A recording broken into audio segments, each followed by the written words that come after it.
ये जो प्रश्न है ना, सर्वोत्तम प्रश्न कौन सा है, किसे कहेंगे सर्वोत्तम प्रश्न?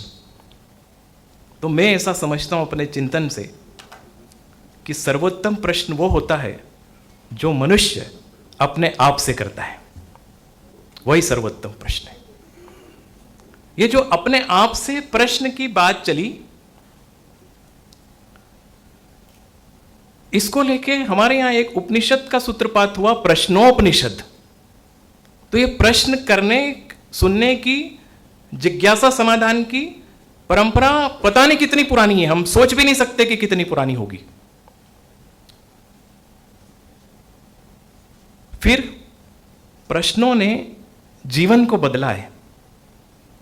एक प्रश्न तो किया था रत्नावली ने तुलसीदास जी से, आज संसार को रामचरितमानस जैसा अद्भुत ग्रंथ दिया जिसकी इतनी टीकाएं लिखी गई कि उसके बराबर दूसरे किसी ग्रंथ की टीकाएं नहीं लिखी गई।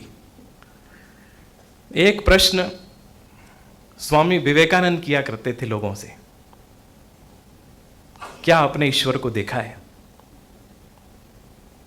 इस प्रश्न का उत्तर जिस महापुरुष ने, रामकृष्ण परमहंस ने उनको दिया प्रामाणिकता के साथ कि हां देखा भी है, और जैसे तुम और हम देख रहे हैं एक दूसरे को, ऐसा मैं तुमको दिखा भी सकता हूं। इस प्रश्न और उत्तर की श्रृंखला में से दुनिया को विवेकानंद मिले थे।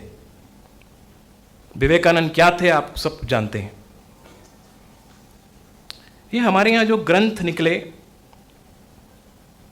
ये प्रश्नों से निकले। कभी काकभूषुंडी जी गरुड़ जी से प्रश्न करते हैं, कभी पार्वती मैया जो हमेशा समाधि में विराजमान अध्यात्म के शिरोधार्य गुरु, सबके आचार्य, वो शिव जी से प्रश्न करती हैं। कभी सूत जी महाराज से उनके ऋषि गण प्रश्न करते हैं। कभी कई बार लोगों को लगता है, हमारे विद्यार्थी पूछते हैं कि यार ये सूत जी महाराज कौन थे?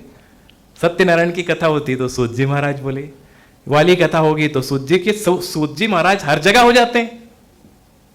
ये सूत जी जो मैंने समझा, ये सूत जी महाराज एक परंपरा है, एक पदवी है, जैसे शंकराचार्य होते हैं उस प्रकार की, कि जब ज्ञान का समागम होता है, लोग ज्ञान चर्चा करते हैं, तो उस आचार्य की पदवी पे एक सूत जी विराजमान होते हैं, एक व्यास जी विराजमान होते हैं।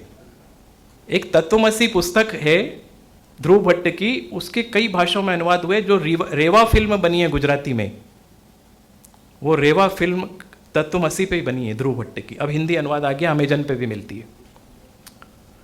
उस कथा प्रसंग में आता है कि एक सुदूर अंचल में जहां पर वनवासी लोग रहते हैं, वहां पर किसी ने ऐसा टीला सजा के रखा है, और उस टीले पे लिखा है व्यास टीला।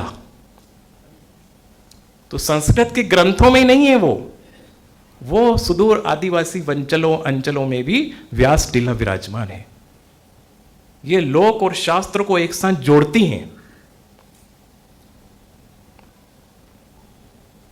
एक गुरु गीता नाम का छोटा सा ग्रंथ है, वो पुराणों में भी उसकी चर्चा होती है, उपनिषदों में भी।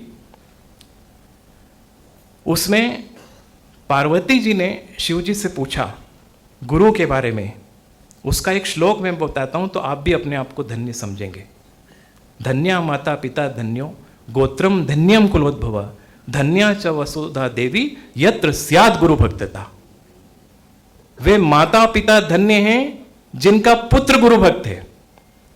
वे कुल, गोत्र, परंपराएं सब धन्य हैं जिस कुल, गोत्र, परंपरा में कोई गुरु भक्त पैदा होता है।